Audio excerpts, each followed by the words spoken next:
Assalamualaikum warahmatullahi wabarakatuh. Kawan-kawan semua, dimanapun berada, semoga kita diberikan kesehatan. Kasus kemarin belum lama terjadi, ya, tentang viral kaitannya dengan pembiayaan persalinan di Rumah Sakit Arjowinangun, ya, yang hampir mencapai 17 juta 300 sekian. Nah, karena viral beredar di mana-mana, akhirnya ada masyarakat yang menghubungi saya lewat Facebook, ya, karena mungkin kaitannya sama apa yang terjadi pada yang bersangkutan yang menghubungi saya itu. Karena ada kesamaan, akhirnya coba menghubungi saya, menjalin komunikasi. Nah, ini ternyata kasusnya ya hampir mendekati sama lah, mendekati sama, kaitannya dengan pembiayaan yang cukup besar. Nanti saya di sini juga akan menghadirkan siapa ibunya, apa adiknya, kakaknya. Oh ya, kakaknya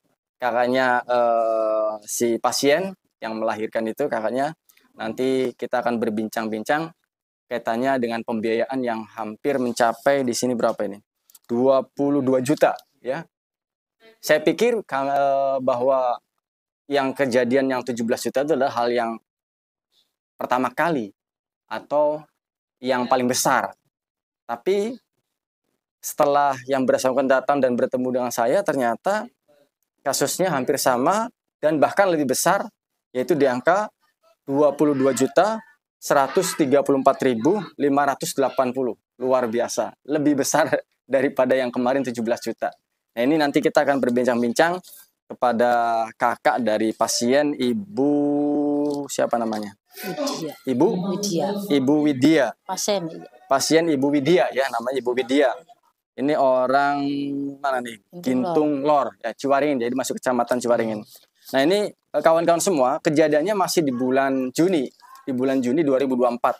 Kalau yang kemarin itu di tanggal 13 ya pulangnya, ya, yang pasien yang kemarin itu tanggal 10, tanggal 13 pulang. Kalau yang ini masuknya di tanggal 8 Juni 2024, lalu pulang di tanggal 11 Juni 2024.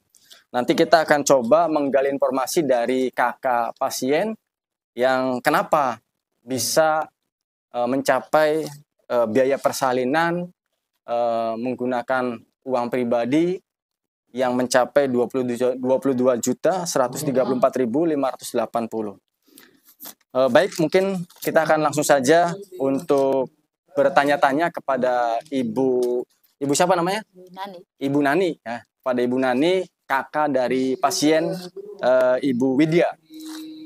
Barangkali Ibu Nani bisa menjelaskan, ya, kaitannya awalnya bagaimana sih pada waktu masuk ke rumah sakit itu? Awalnya sih periksa. Di mana? Di puskesmas? Ya, lihat ke kamera. Susukan. Terus kata bidannya ngomongnya adanya udah apa? Kan adik saya kan mau periksa darah ngomongnya sih. Terus periksa ke puskesmas. Belum ada pembukaan sih. Betul.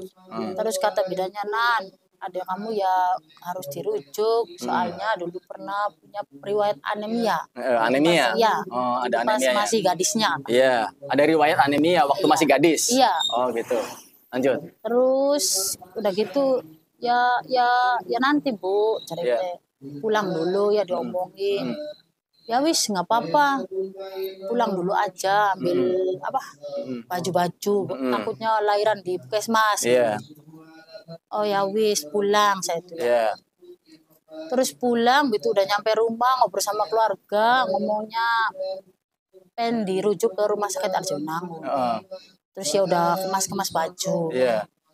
Terus suaminya nelpon, Iya. Kak aja udah mau dirujuk ke rumah sakit. Terus kan kaget ya. Iya. Nah, kok cepet dirujuk sekali? kan? Iya. Padahal kan belum ada tanda tangan apa-apa dari pihak keluarga tuh. Terus ya udah kita sama ibu saya nyusul ke sana ke rumah sakit Arjowinangun. Itu tanggal 8 masuk? Iya, jam 11-an. Jam 11 siangan? Iya, siang. Terus ada saya tuh ya udah diimpu sudah apa di situ. Nah, waktu pendaftaran itu, pendaftarannya pakai uang pakai BPJS atau pakai mandiri, pakai uang pribadi? Pertamanya sih kata bedanya ngomong coba BPJS dulu, takutnya masih aktif.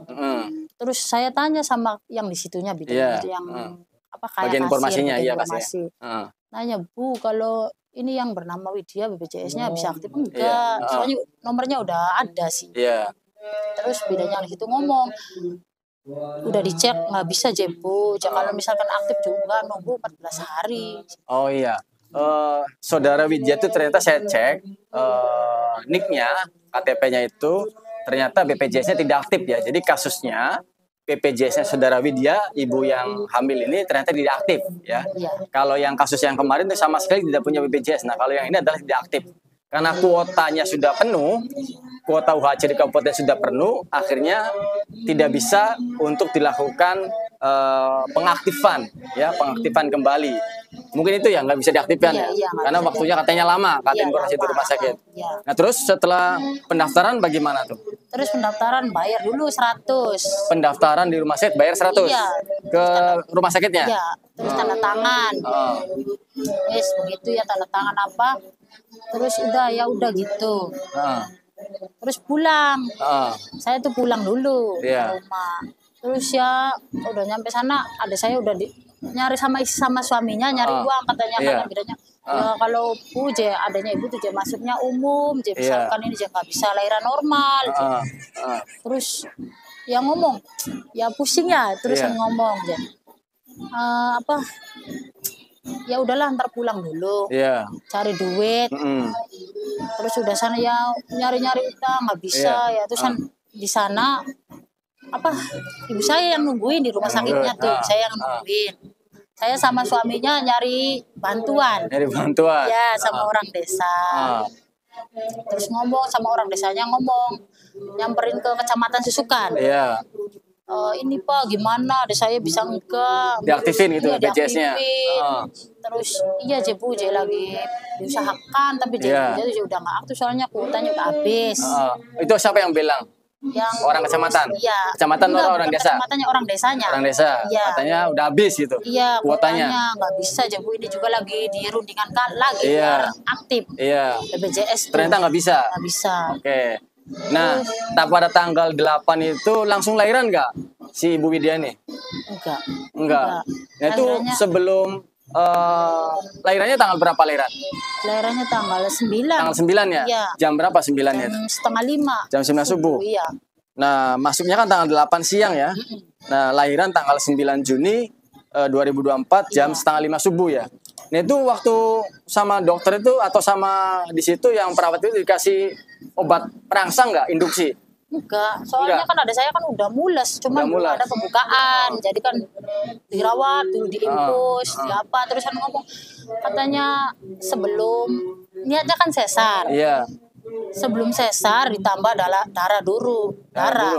Iya. Oh ada anemia tadi? Iya, takutnya ntar kalau udah sesar kehabisan darah, kata orang. Jadi kan suaminya dikasih berapa kantong waktu pertamanya sebelum lahiran? 2 kantong dulu. 2 kantong? Iya. 2 kantong labu? Iya. Terus pagi pas udah mau melahirkan, selesai melahirkan ya dikasih lagi 2 kantong lagi. 2 kantong lagi. Nah artinya Ibu Widya ini lahirannya normal? Normal. Bukan di bedah, bukan di sesar? Enggak di sesar, normal.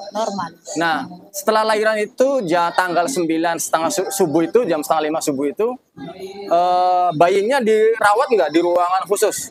Enggak, cuman dikasih penghangat?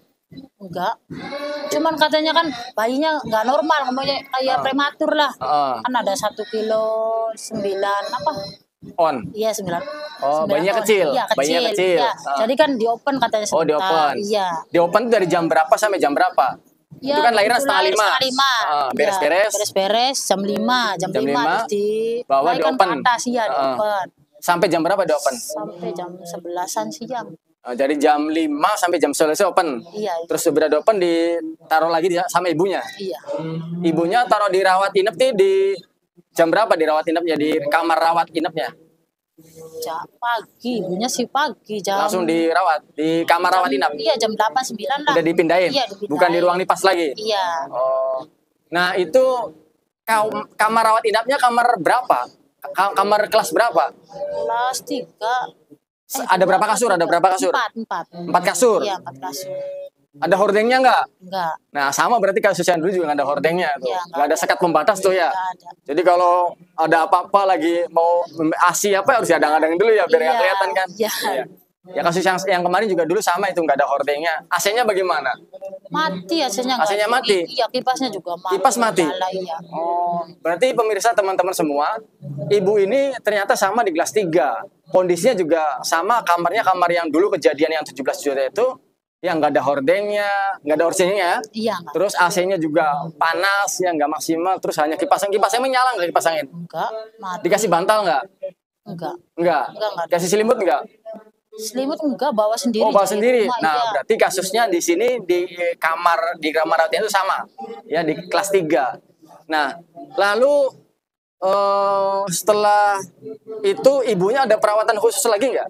Ditaruh di ruangan mana itu ibunya itu? Nggak ada. Enggak. Jadi begitu lahiran bayinya di open Iya. sampai jam dikasih penghangat itu sampai jam 11 lalu sama ibunya ketemu lagi dirawat inap di ruang di kelas Iya. 43 tadi. Iya. Oh iya. Berarti nggak ada penanganan khusus ibunya. Enggak ada. Oh, nah ini teman-teman semua ternyata tidak ada penanganan khusus. Ini pengakuan karena dari kakaknya sendiri yang selalu menemani dalam persalinan.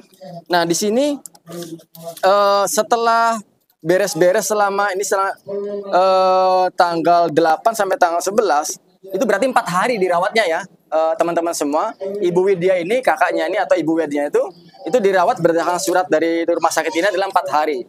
Ya, ini 4 hari nih. Nah, ini 4 hari. Ya, jadi dirawat di rumah sakit 4 hari kelas 3, ya. Dirawat 4 hari kelas 3. Nah, pada saat mau pulang itu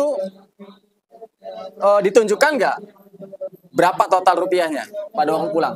Enggak, belum. Belum ditunjukkan. Yang ke kasir siapa? Yang ke kasir? Ya, pertamanya suaminya dulu. Suaminya dulu. Ya, terus suaminya udah kasih. Udah tahu belum suaminya itu berapa rupiah? Belum tahu. Belum. Kita Yang tahu juga siapa? belum tahu. Pertamanya saya yang masuk. Yang masuk ke kasir. Ya, ke kasir. Terus? Kasir pertama yang sebelah kamarnya tuh. Iya. Ngomong, Bu, sekiranya ada saya tuh kalau keluar sekarang bayarnya berapa? Iya. Nggak tahu je, ntar aja je pihak rumah sakit je yang Iya. nentuin. Oh ya wis. Terus? Terus pas suaminya, ayo je ke sana je tempat admin tuh yang. Terus kita masuk ke sana, bawa itu yang tapak bayinya tuh Iya. di sana kan. Di stempel kakinya. Iya, kaki stempel. Iya. Pas itu je ngomong, tanya, Pak maaf, BPJS ini nggak bisa diurus tak? Iya. Nggak bisa je Bu. Soalnya je dia tuh je udah lama je. Nggak aktif. Iya nggak aktif. Coba aja je sama orang desa dulu ya, nggak bisa sama. Ngomongnya gitu. Orang desa juga tetap nggak bisa. Iya. Terusan saya tanya, Bu kira-kira kalau misalkan bayar umum berapa? Iya. Oh, ibu bilang karena sudah ketutup semua jadi bayar umum berapa gitu ya? Soalnya dia ngomong dulu. Iya. Kalau misalnya BPJS nggak bisa, ada ibu tuh masuknya umum. Terus kan saya tanya balik.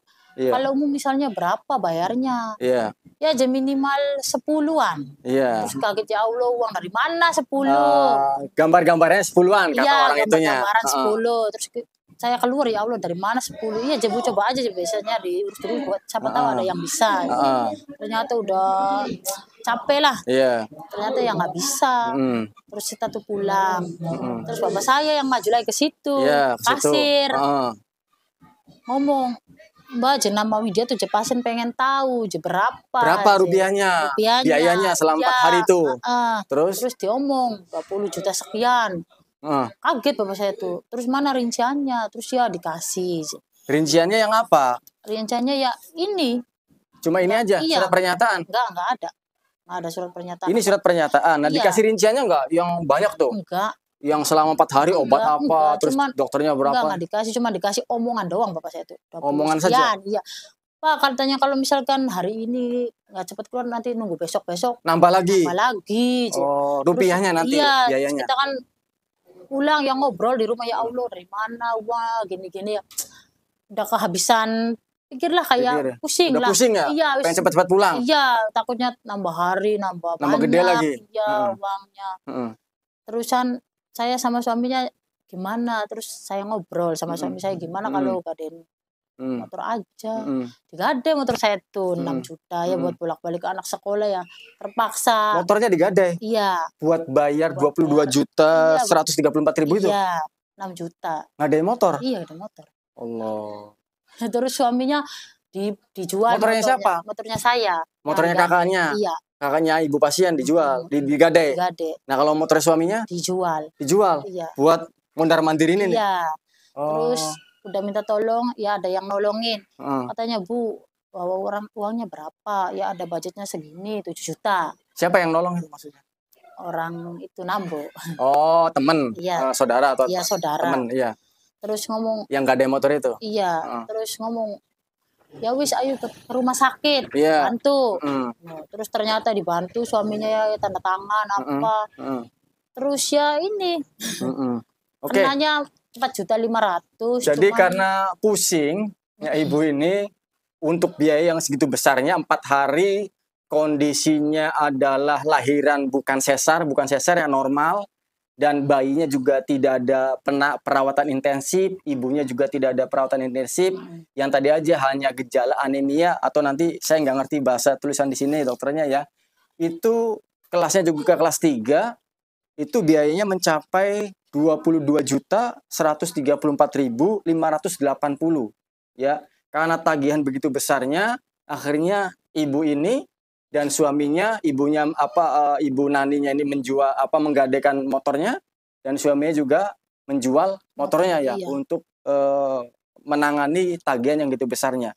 Nah, cuma rinciannya sampai dengan titik ini dikasih enggak? Waktu menandatangani surat pernyataan ini dikasih enggak? Nggak dikasih. Nggak dikasih? Enggak.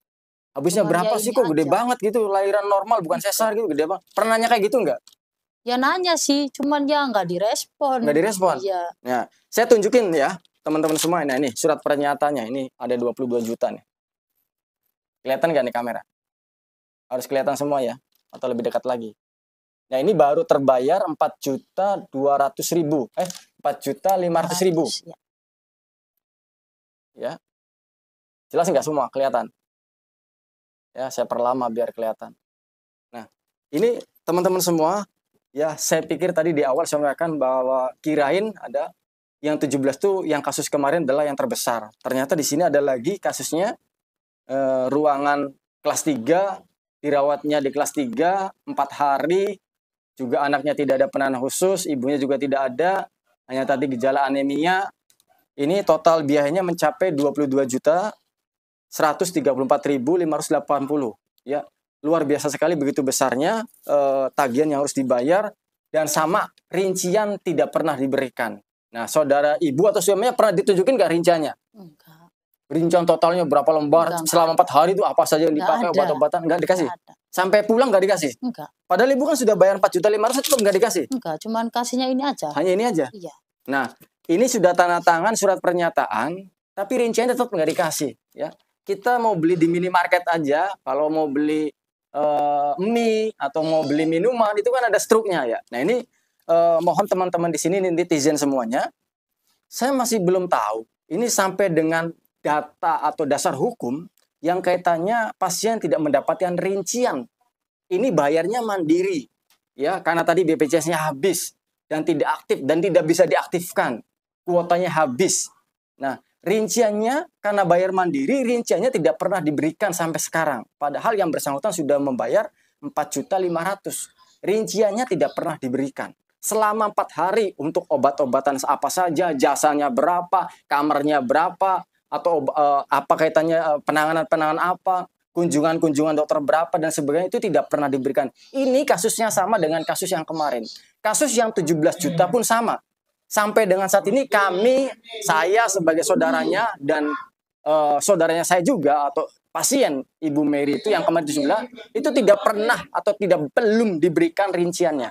Artinya sama di sini ya, tidak mendapatkan hak untuk mengetahui perincian secara detail biaya persalinan.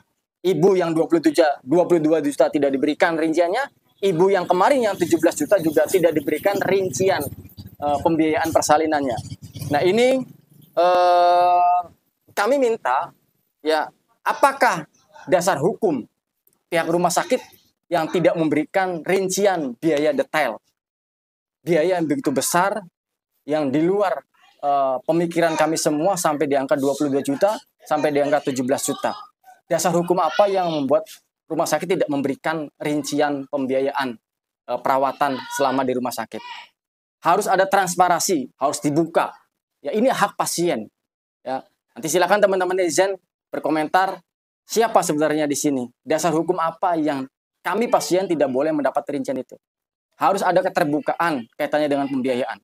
Maka pada pemerintah daerah setempat yang karena ini adalah rumah sakit daerah, PJ Bupati Kabupaten Cirebon, ya, Dinas Kesehatan harus menjawab ini semua. Ini sudah kasus yang terjadi 2 kali. Ya, kemarin 17 juta, yang sekarang 22 juta. Harus ada kejelasan. Tidak boleh ada yang tutup-tutupin. Biaya persalinan yang begitu melambung tinggi. Pasien tidak tahu rinciannya. Rumah sakit atau RSUD di bawah naungan pemerintah atau milik pemerintah Kabupaten Cirebon, ada Dinas Kesehatan juga harus bertanggung jawab. Sampaikan kejelasan, keterbukaan informasi publik kaitannya dengan rincian berapa sih yang dibayar, berapa yang digunakan, apa saja harus diketahui oleh masyarakat, harus diketahui oleh pasien. Ya, ingat, sampai dengan titik ini kasus 17 juta tidak dapat rincian. Kasus yang 22 juta juga tidak ada rincian. Kami minta sekali lagi kepada pemerintah daerah untuk segera menindak adanya dugaan, ya, indikasi kok sampai sebesar ini biaya persalinan yang normal bukan sesar. Ya, turun. Jangan sampai turun lagi. Ini di bulan yang sama. Kemarin yang 17 juta pulang di tanggal 13. Ini yang 22 juta itu pulang di tanggal 11 Juni. Di bulan yang sama kejadian sudah 2 kali. Kami tidak tahu apakah nanti ke depan atau ke belakang nanti ada masyarakat lain yang mengadu kepada masyarakat Kabupaten Cirebon yang pernah dapat pelayanan di RSUD Arjunangun. Apabila ada hal-hal yang menurut masyarakat ini menjadi janggal, segera komunikasi dengan kami. Kami minta data-data dari kawan-kawan semua. Ini harus terbuka, ya. Biayanya berapa harus terbuka. Jangan sampai ada yang ditutupin. Ya, PJ Bupati sekali lagi, Dinas Kesehatan, tolong cek, ya, benar nggak? Nah, kami akan datang nanti untuk mempertanyakan ini. Ini masyarakat dibuat bingung. Ini sampai nggak ada motor, sampai jual motor, terus biaya persalinan. juga mau keluar, masuk ibunya mau keluar ke ruang yang perawatnya kan? Iya. Bayar, bayar jarumnya 20. Bayar jarum? Iya, 26.000 dua jarum. Iya. Terus tapak stempel bayi bayar. Oh, stempel bayi bayar lagi? Iya, 60. 60.000. Yang tadi pendaftaran juga 100.000 ya? Iya. Oke. Itulah mungkin kawan-kawan semua tentang kronologi yang disampaikan oleh kakaknya saudara pasien, Ibu Widya.